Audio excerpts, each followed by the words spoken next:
Kevin McCullough. Welcome back to Times Square. It's That Kevin Show. Kevin McCullough, glad to have you with us. And you know that we like to check in with our friends at the America First Policy Institute. On radio, we do it at the first of the week. Here on TV, we do it frequently. And I am pleased to welcome the Senior Policy Advisor and the Center for Homeland Security and Immigration at AFPI, Jacob Olidort, who joins us for the first time. Jacob, welcome. Good to have you. Thank you so much, Kevin. It's great to be with you and your viewers. The president-elect campaigned as hard as anything on fixing immigration, making sure that the homeland is safe. There's people doubting it publicly because we have, drones flying over different parts of New England and the Northeast, and there's lots of other challenges.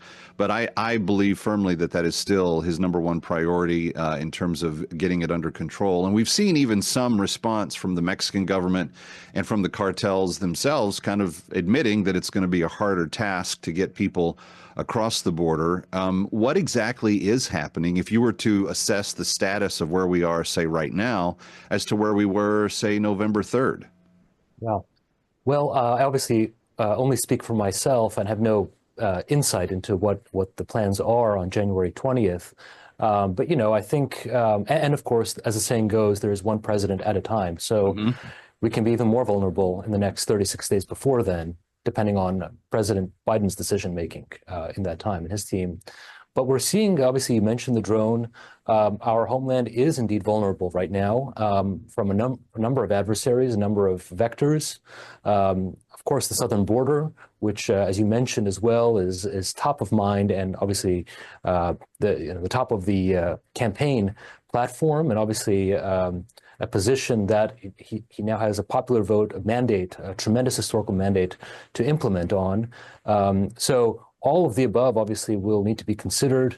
And again, beginning with that vulnerable, porous open border at the bottom there in the south.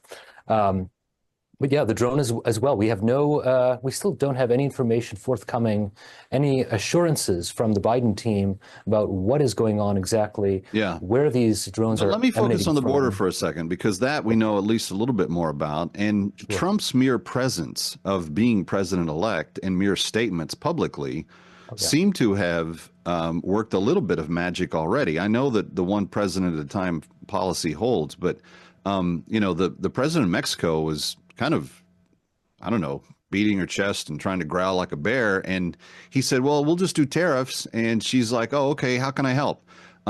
It seems like people take him much more seriously at his word than even the current resident of the White House.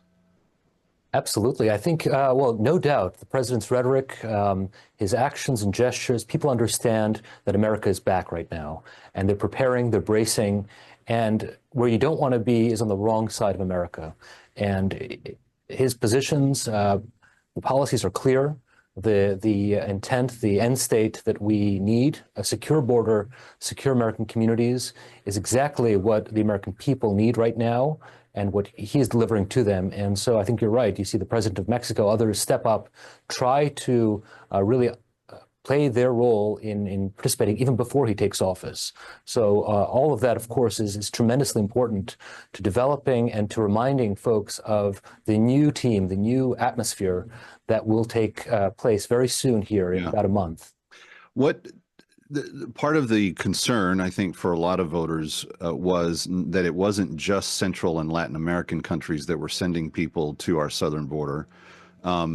The drone story continues to be interesting only because we don't really know much about it, and if it is a foreign power, I've got security experts that are telling me they're concerned about how mum government has been and not really understanding, and maybe they don't understand the threat. But that aside, we know that there were Middle Easterners. We know that there were Chinese. We know that there were other people that were coming to the southern border since the election.